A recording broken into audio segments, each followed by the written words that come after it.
Hello guys, I'm Savvy and welcome back to another Kerbal Space Program tutorial video. In the last one, what we did is I showed you guys how to get into orbit around Kerbin. Now in this video, we're going to be going over even more basic understandings of the way that this game works and the very important numbers and key terms that you guys are going to have to know if you are a beginner of this game or just if you are a veteran of this game. I hope you enjoy. And before we get started, I just want to ask you guys to hit that like button if you haven't already. I'd really appreciate that. And don't forget to hit that subscribe button as well. It really helped me out a lot trying to reach 2,000 subscribers, so any amount will help and get me closer to that goal. But without further ado, let's go ahead and dive right in. The first thing that I want to go over with you guys is something that is abbreviated as TWR. And what TWR means is thrust to weight ratio. And an indicator of how you can find that is when you start building your rocket. The liquid fuel that we need, the oxidizer, and also the engine that goes with it. And since it's going to be small, we're just going to use Terrier engine to this. Now, on the bottom right, as you can see here, we have this tab that's here. And this shows TWR. So we have the thrust to weight ratio. So more specifically, what that means is how much thrust do you have compared to the weight of your vessel. Right now, it is at 0.58. That's not good. And I'm going to show you exactly why that's not good. And then we'll go into more details about it as to what it means and how you can prevent yourself from not having this situation happen. So as you saw before, it was 0.58, 0.59. So I'm going to go ahead and just full throttle this and just start thrusting. As you can see, I'm not going anywhere. Like, you can see me probably wiggling a little bit, but we're not going up anywhere. Nothing's happening. And that the reason for that is because our TWR is so low, but as you can see, it's actually increasing a little bit based on the thrust that is coming out of the engine here. It is increasing our thrust, but we're still not really going anywhere. And there's a specific reason for that. So let's go back into the vehicle assembly building and I'll explain further.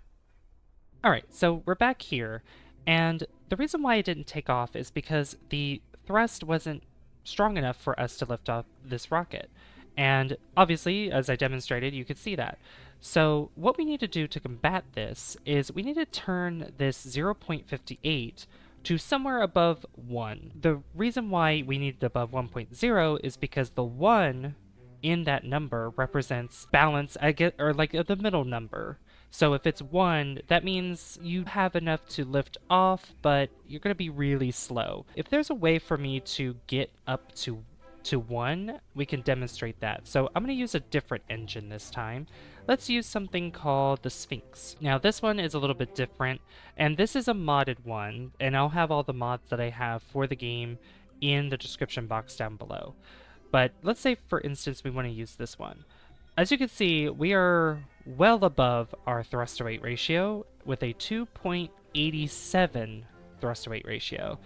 And that means we are 2.8 times over the thrust limit in order for us to lift off, which is, I mean, it's above 1, but that doesn't mean that it's still good because we're going to be going too fast. And I will demonstrate this because having a vessel that's going too fast can also be detrimental. Having too much thrust to weight ratio is actually also something that you need to look out for. Let's lift off. So you can see, really easy to lift off, but as we're going up through the atmosphere, and as you can see, our surface speed is going really fast in a short amount of time. And as you can see, our rocket is starting to get some air resistance, and if we continue to go faster, we're going to start burning up. Now, this may not have enough fuel to show that exactly, but if we have a stronger engine underneath, or even if we... Oh, nope, there it goes. You can see that it's burning our vessel as we're going up faster because it's trying to break through the atmosphere, and there's so much resistance that it's burning our rocket.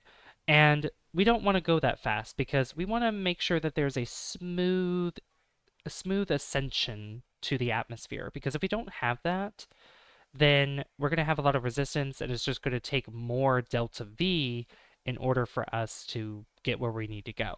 So let's go back to the vehicle assembly building again, and this time we're going to balance this a little bit. For the engine itself, what's going to happen is we can right-click it, and I'm on PC. I know that there's a console version for this, but this is PC.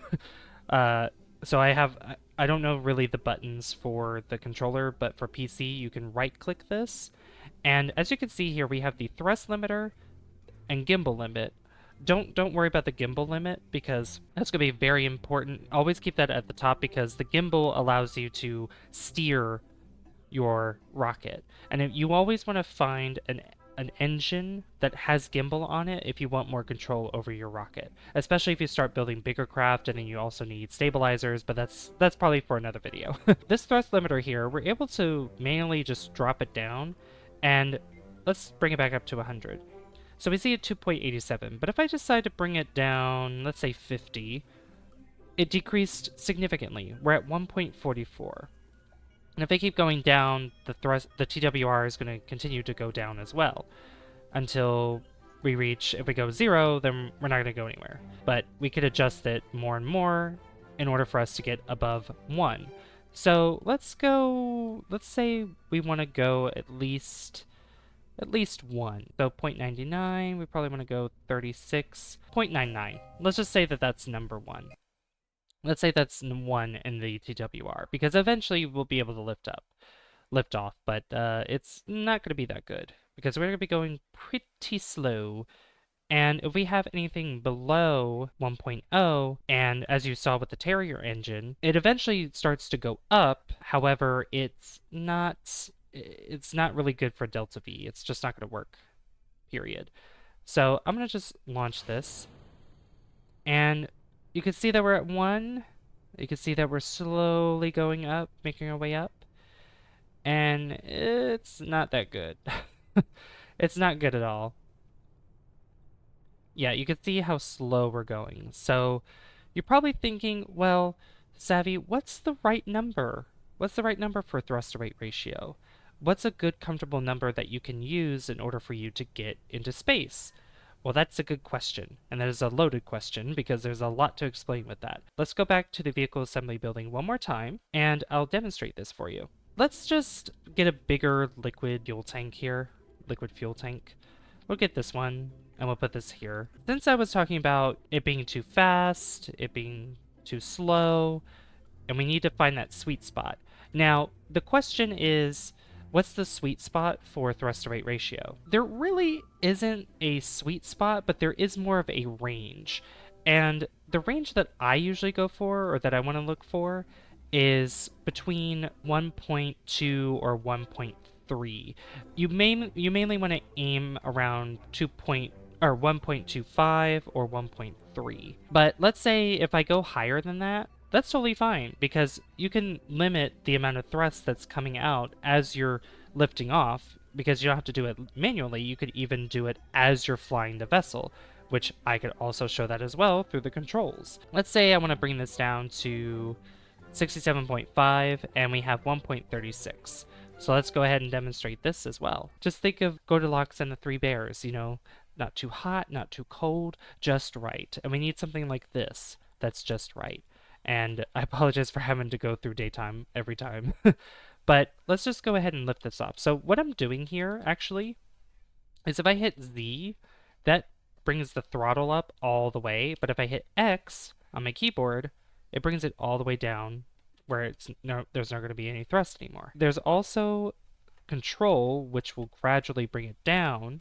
And then there's Shift that gradually brings it up. So these are the things that are very important to know, especially when you're controlling your vessel. Let's just give it full throttle because our thrust weight ratio is only at 1.37.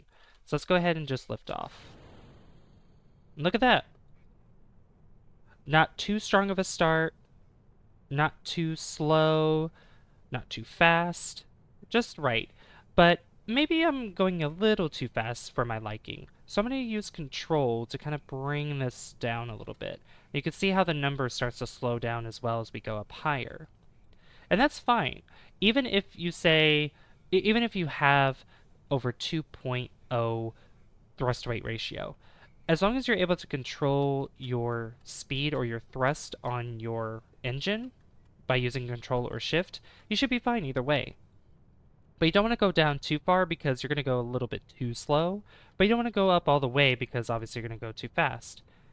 So I'm just going to go ahead and turn here, and you can see that I'm not burning up. There's not really much air resistance happening, only because we're not going that fast based on the altitude that we currently have. So like I said, 1.25, 1.3, that's around the best sort of TWR that you want to look for in a vessel. So I think this kind of takes care of how thrust to weight ratio works and exactly what you're looking for with it. But if you guys have any questions, you guys can also let me know in the comments down below, and I can clarify a little bit more there. And I can also probably do another video going over thrust to weight ratio by showing other examples with larger vessels that I decide to build, because I would love to do a different part series or multi-part series of explaining things like this, especially when we start doing missions, because doing missions and explaining thrust to weight ratio would actually be really good. And it'll also tie into delta V, which I think I want to do as a separate video as well. But I think I'm going to leave this here, so if you guys did enjoy this, and if you did learn something, be sure to leave a like if you haven't already. I know at the beginning I already said that, but just want to remind you in case you haven't. And you could also hit that subscribe button as well if you are new here. I would really appreciate that because that lets me know that you guys enjoy the content on the channel and would like to see more. I'd also like to give a shout out to all my channel members that I'll put up on the screen right now. And these guys are amazing people that have become members of the channel, and you can become a member too by hitting the join button down below. I've been Savvy, and I'll see you guys in the next one. Bye guys. See you later.